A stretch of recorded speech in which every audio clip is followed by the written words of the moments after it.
Hey everyone, what's going on? Hope you're all doing well. What a day it's been. What a day. What a absolute day. We have a first trailer for the Acolyte. It did drop at like 1 o'clock in the morning, my time. It is now 7 p.m. So it has been a good amount of time since that trailer dropped. And I have watched it probably 5 or 6 times now, I reckon. And we have a release date of June the 4th or 5th, depending on which country you're in.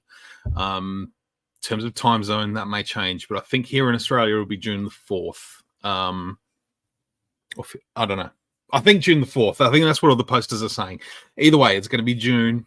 So we're going to have a nice little month to take a deep breath between the finale of the Bad Batch on May the 1st or May the 2nd. Was it May? I can't remember. Then we're going to get May the 4th, and then we've got a nice little month just to take a nice little exhale, little deep breath, exhale, inhale. We're going to learn how to breathe again. I know Bad Batch is going to be. I feel like the finale of Bad Batch is going to be something that I think it's going to be an emotional end. For good or bad, I don't know yet. Based on the era that Bad Batch is happening, I don't know. I'm excited to see why Bad Batch is going to go, but I'm even more excited to see where the Acolyte's going to take us. So I just, as soon as I found out the trailer was going to come out, I decided to set up this little bit of a live stream.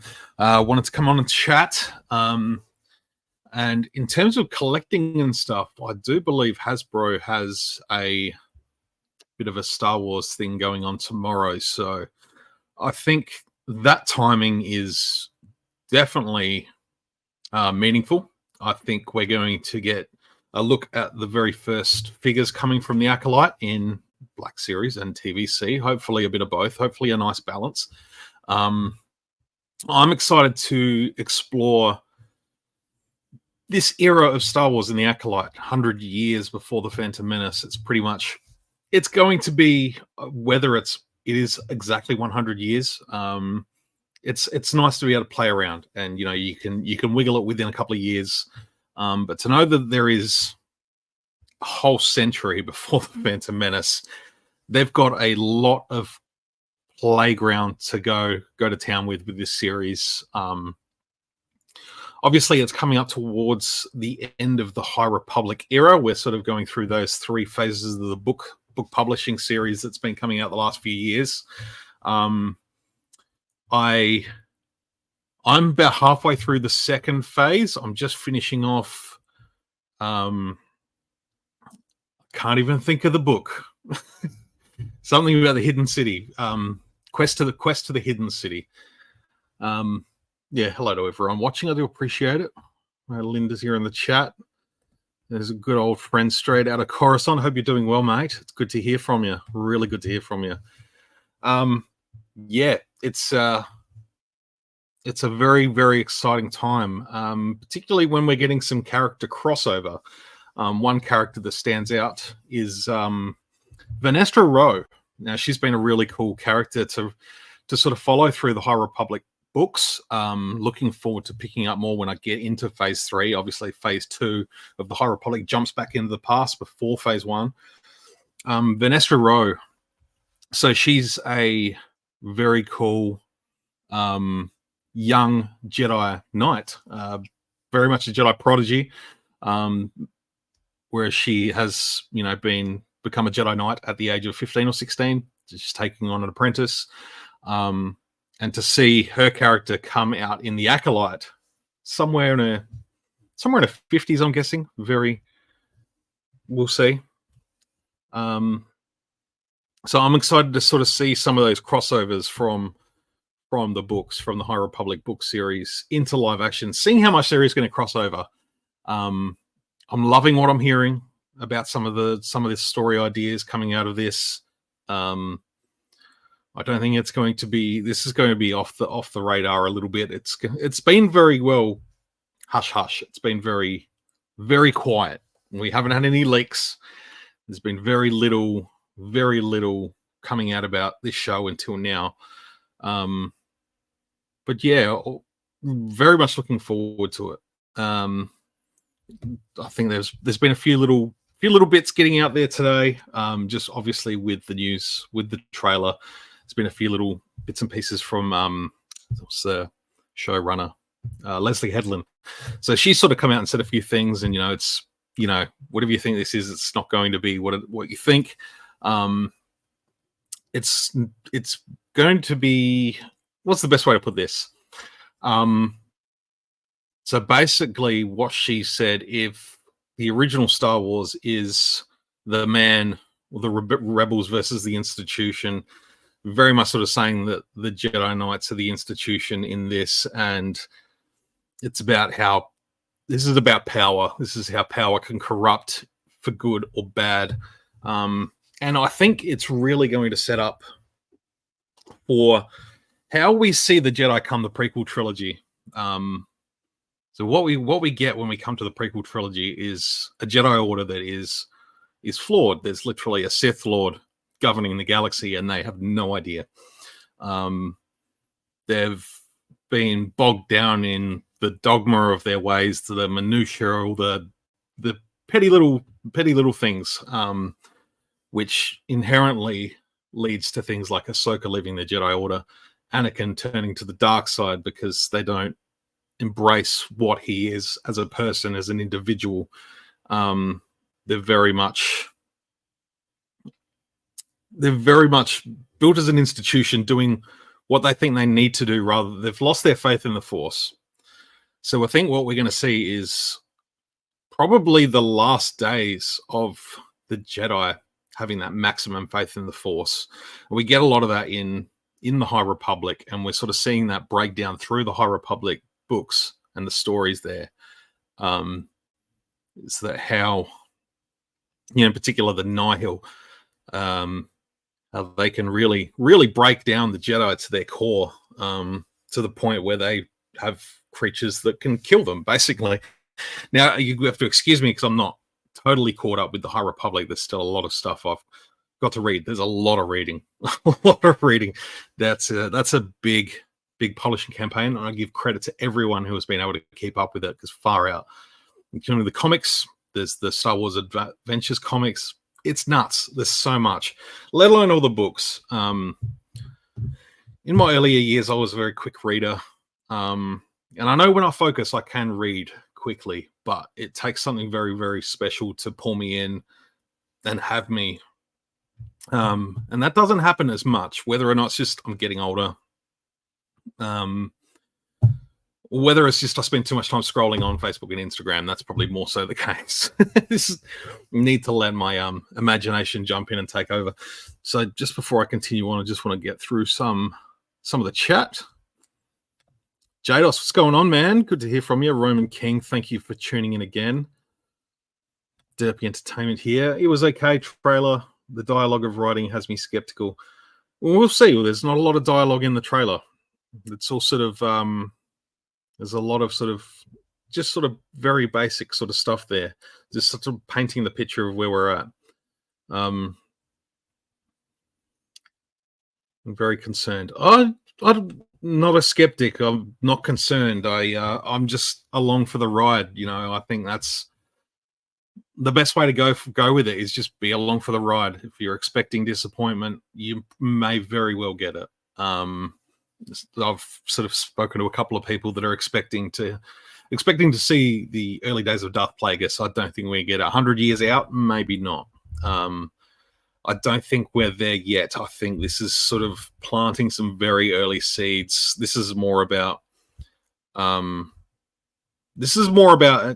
how an institution, or like the Jedi Order, can become fallible, and what it takes to manipulate. It all comes down to power. It's someone, not necessarily Sith.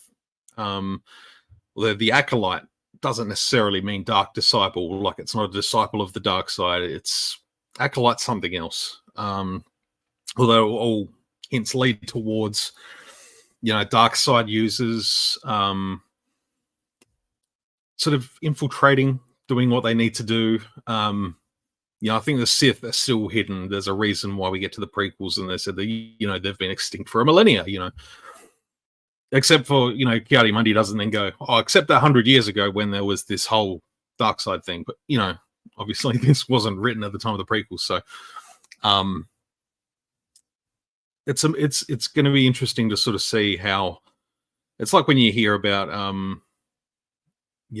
governments and stuff in the past that have been, broken down by radicals, and how radical believers, it's like it happens in today's world. Sort of radicals come in and they assume power over the government and take control of the government of a particular country, and all of a sudden you have this power shift, and people that you look up to, leaders, are then the fallable ones. They sort of get knocked down because the people are actually on side. Yeah, it's this whole switchy political thing.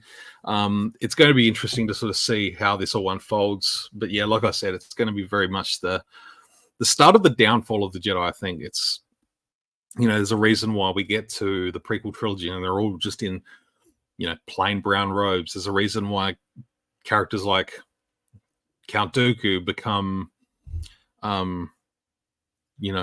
they decide to leave the Jedi. They don't believe in that they're doing the right thing anymore. There's a whole reason there for Dooku leaving the Jedi Order. There's Qui-Gon becoming frustrated with the Council. There's, Anakin becoming frustrated with the Council because they're not taking the personable approach to situations like they should be. They're, like I said, they're very much by the book. And that leads into even the sequel trilogy where Luke Skywalker, he tries to rebuild a Jedi Order based on the teachings and the writings of old, where it needed to be something different, needed to be more ingrained in the philosophies of the Force, what you take from the Force, what you give to the Force. It's less about, building blocks. You've got to let it take its course. You've got to let the Force do its bidding through you, not do what you think is right, for the Force. It's a whole different thing. It's strange. There's someone out there that could word this a whole lot better than me. But I don't think, for you, Derpy and Tony, if you're still here watching, I do appreciate your time. So try to go in with too much skepticism and concern. Just go along for the ride, enjoy it for what it is. If you come out the other end and you're like, I don't know, then yeah, it would be disappointing, obviously, but don't go in disappointed before it begins. Just have some fun. See if you pick out a character you like, pick out a story. If it's a cool story, we'll see. Dialogue hasn't always been Star Wars' strong suit anyway, so what are we going for? Where's Jador say here? I admire your optimism. I just can't get excited for these shows anymore. I've been let down too many times with the recent Star Wars Disney Plus releases. Oh, that's fair enough, man. That's fair enough. Look, I understand from that standpoint, Star Wars needs to get back into the cinemas, and freaking quick, man. Like, that's where Star Wars belongs. I'm cool with TV series. Look, Book of Boba Fett was the only one that kind of let me down, aside from the Mando stuff. But the Boba, like, I don't know. We can't blame COVID forever, but it was definitely a product of that time. The restrictions, relying heavily on like the volume and being able to have minimal people filming at the same time. That's neither here nor there. That is its own thing. The stories need to sort of stand out to become bigger than what that is. And I think even to a lesser extent, I think Obi-Wan Kenobi as a series sort of suffered from that a little bit too. There are times, I rewatched it yesterday and I love the Obi-Wan Kenobi series. There's a few things that I'm like, yeah, okay. But for the most part, I love that series. It doesn't have that cinematic bigness, it just doesn't have that size, that scale. Even the battle with Obi-Wan and Vader at the end on the moon, I love everything. I love the duel. I love the dialogue. That made me cry like I cried when I was 16, 17 years old watching Revenge of the Sith and watching Obi-Wan and Anakin fight it out. I was an emotional wreck after that. But in terms of the setting, some of the effects, it didn't pull me out of it, but it just felt a little bit small. It felt a little bit TV-ish. I'm saying this as a, complete love for it all. Like I love it. But I recently went back and watched the June miniseries from the Sci-Fi Channel from 2000, and looking at those effects, it's kind of like, yeah, well, that's not what would happen in a cinematic film in 2000. That's all. It all comes down to budget, where it's going, and yeah, cinema, the theater, the big screen. That's where Star Wars belongs. I think for smaller stories like The Acolyte, I think something you can take time with, build on a universe, and then go, all right, now we're jumping into the cinema. I think that's where it's got to go.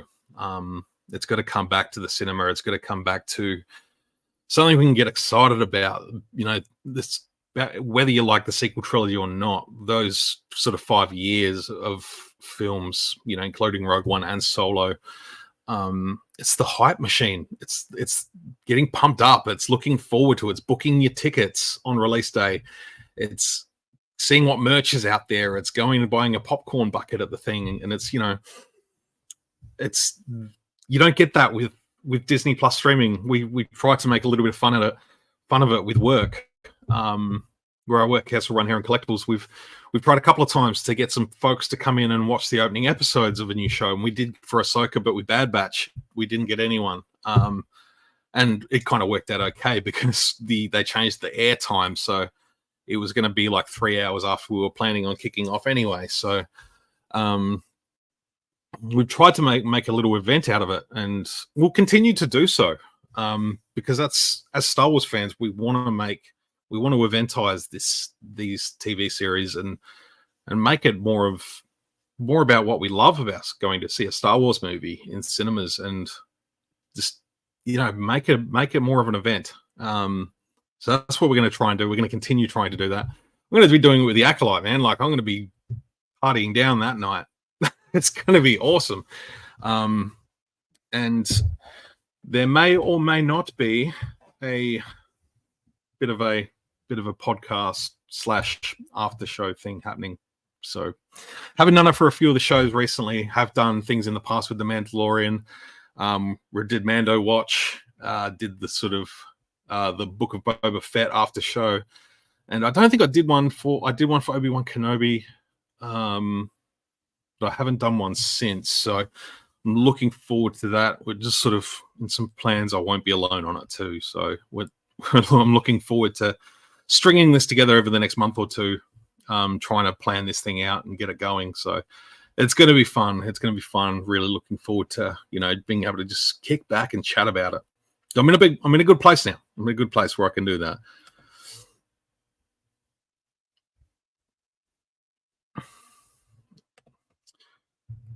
The High Republic was an abysmal failure. Oh, I don't think it was. Talking Force-sensitive space rock that pilots a starship. Look, that's up to your imagination and the limitations of your imagination. For me personally, I think it's been a really good success. It's just been a lot. It's just been a lot. Some of the characters, some of the stories. I've got to the end, particularly phase 1, and I was absolutely devastated losing some of those characters. I really, really grew to like a lot of those characters that sadly didn't make it to the end. Very real consequences for things that are happening in those stories. And again, it's another thing. How does the Jedi Order get pulled down into what it becomes? At the time of the High Republic, there are Jedi temples all over the galaxy. We sort of saw a sneak of that in Star Wars Rebels, where they had a temple on Lothal. And it's like that. There are temples, there are, Jedi outreach stations all over the galaxy as the Republic's trying to expand into the Outer Rim territories, across the frontier, as it were. And to get a lot of these stories, it's actually been really, really rich. My only sort of issue was there's a lot of great stuff there, but why is it only in books? Like, I think there could be a fantastic film series, TV series, whatever you want to do, animation, like adaptation, could keep going for a long time. But look, say what you will about the space rock. It is what it is. Star Wars is all about whimsy. There's plenty of whimsy. So each to their own there. Hey, Brian. Getting ready to head to work, so I'll catch the playback in a couple of hours, but wanted to say good morning. Going on 5 a.m. here. I'm super excited for the Acolyte. Awesome, man. We'll definitely be talking about it this weekend. For everyone watching, I do have a live stream on this weekend. Brian, aka Battle Jedi, 1224. He will be joining me. So looking forward to hanging out and talking. We'll no doubt talk about some Acolyte stuff towards the end. Wasn't impressed at all. It's all down here from here on out. Oh, I disagree personally, but that's okay. Everyone's entitled to their feelings. My complaint lies with the talent behind the writers and directors. It's just way too campy, cheap, and badly written. My favorite writers and directors produce masterpieces like Rogue One and Andor. Yeah, that comes down to a personal thing, though. Like, your favorite writers and directors produce good stuff. That's not to say because these maybe they're unknown. Maybe they're unknown. Maybe you haven't resonated with projects they've done in the past. You can't write anything off until it's out, until it's done. Like, the fact that these people are writing and directing as jobs for a living shows that they have talent. Whether it lines up with your expectations for what you're wanting out of a Star Wars story, that's neither here or there. That's up to you as an individual. And you can, like I said before, you can either be disappointed before something happens, or you can just go along for the ride and then decide afterwards whether you like it or not. There's a lot of, I think the trailer show, there's a lot of great talent, a lot of great people working on this show. I mean, they're using a lot of, whether they're doing a lot of location shooting, I'm not sure, but it's a lot of practical sets, which seems like a step in the good direction, in a right direction. Good. They've got some good talent of actors. I don't know a lot about many of them, but I'm excited to learn about them and who they are and where they're from, what their backgrounds are, learning about all these characters. And yeah, the lightsaber sort of combat itself kind of looks like it's interesting. I'm excited to see more Jedi. I think we're all excited to see more Jedi. More addition to the lore of the Force. I agree 100%. Like Rogue One and Andor, absolute beautiful masterpieces. Andor probably took me the second viewing to really appreciate it. Just where I was at in my life when that show was coming out. I was in a little bit of an unstable spot, so I didn't really get the time to accept it for what it was. And the second time, I really focused in and paid attention to that son of a bitch. that was some fine dining. That was some fine dining. Andor, what a show! What a fantastic show.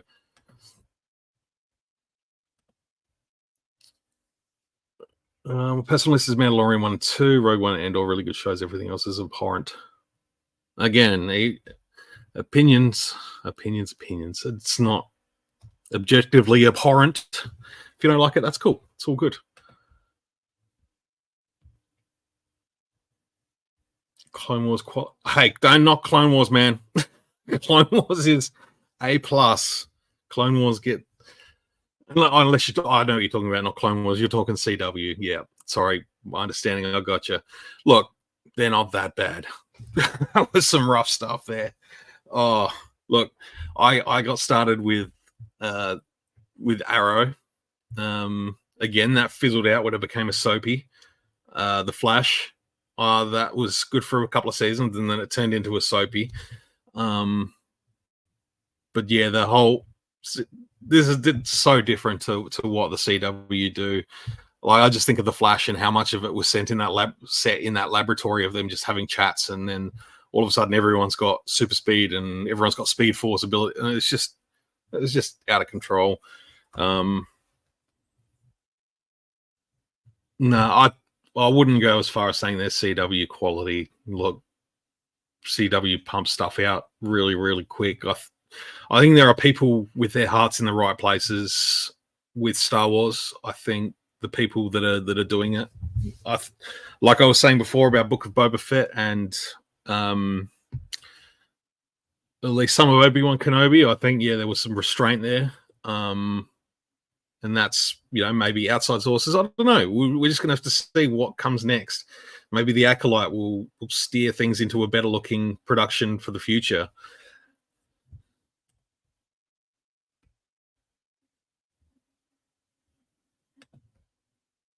Mandalorian season 3 was so dumb. Oh, I don't think it was.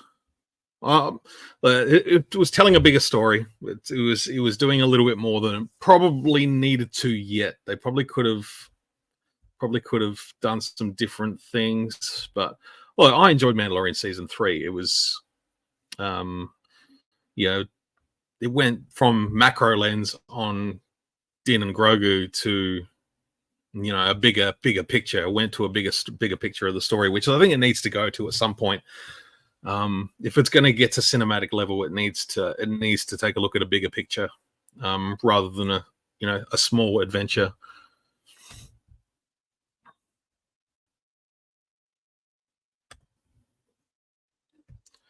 Andor, hands down, masterpiece. We need the folks that worked on that series to herald in every project. Yeah, I don't think you get Tony Gilroy working on everything Star Wars though. That's the thing. These people, they don't ingratiate themselves in everything they do. They don't. Everyone behind the scenes is all doing it. It's all Lucasfilm. Like they're all there doing their work. It's dependent on the story you're writing. Andor is very different to the story of the Mandalorian they're trying to tell. It's very very different. So it all comes down to personal taste and the flavors you're going to get.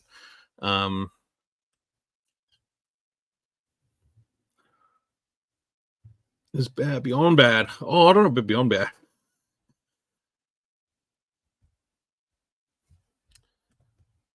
Focus on Princess Leia, not Luke. Yeah, it wasn't Luke's story. Off topic, but AliExpress is now doing Purge Troopers in the 187th with the air. Ooh. Do you know? I mean, I still haven't done an AliExpress order. I know. I'm sorry, Linda. I've been saying for 6 months that I'll do an AliExpress order at some point. Do you know what I'm going to do? I'm actually going to rewatch the trailer. I'm actually going to rewatch the trailer right now and then discuss it a little bit more. I've got it open in another window. Where is it? There we are. So it's going to move it aside. I know you're not going to be able to see it. I'm not going to be able to show it just because of what it is. But I don't know. Maybe you'll be able to hear the sound. I don't know. So we've got some younglings.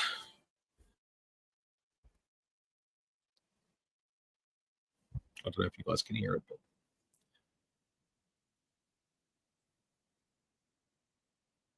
very much Jedi lessons being taught here. Love the look of the Jedi Master, his robes there. Cool aliens in a.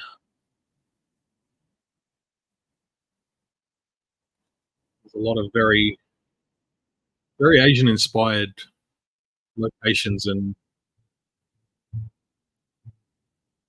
loving those moves. There's this assassin chick, May, I think she's called. Yellow lightsaber. Oh yeah, love the Wookiee Jedi. He's looking good. Lovely Jonas. As a Wookiee.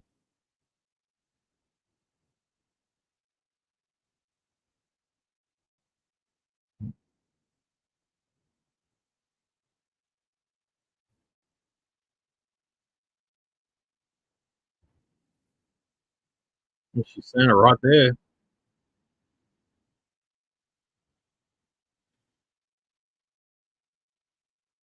And someone with all those lightsabers. Oh, that's looking really good.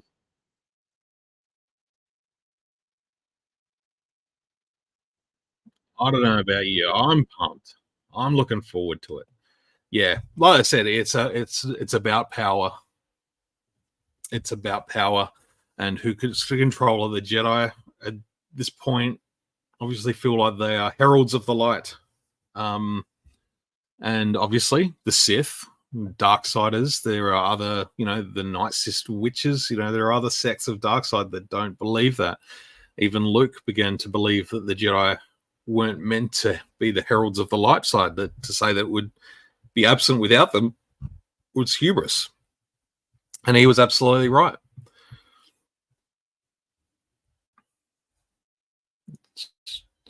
Where are we up to? Where's Lord Vader when you need him to babysit these cringe? Look, I like the fact that there are some little aliens sprinkled among there. I think that's cool. Love seeing that. The little one at the start is the same species as the Chancellor from The Force Awakens when we see Hosnian Prime about to get blown up. That was cool. I like seeing different species of Jedi. I think that's really important. It's not, obviously a lot of them are humans from different planets. But I don't know. I'm excited for this show. I'm looking forward to taking a look at it. What do we got? We're at the 20th of March now. And we've got all of April, all of May. So we got about 10 weeks, but we've got some Bad Batch to get through. We've got another half a season of Bad Batch, which is going to be awesome. Yeah, really looking forward to finish up some Bad Batch. I have another episode to get to, so I'm going to wrap it up. I just wanted to come and chat for half an hour, talk about some trailer, get some thoughts out there. I'm glad I've had the opportunity to do it. Thanks everyone for coming and joining me in the chat tonight. Yeah, we'll catch you all very soon. If you're not busy on the weekend, just check my channel for. I've got a little list down the channel for upcoming live streams. Hit the reminder button on that one, and you'll be able to come and hang out. And I'll be talking with Brian, also known as Metal Jedi. Hope to see you there. So until then, may the Force be with you always.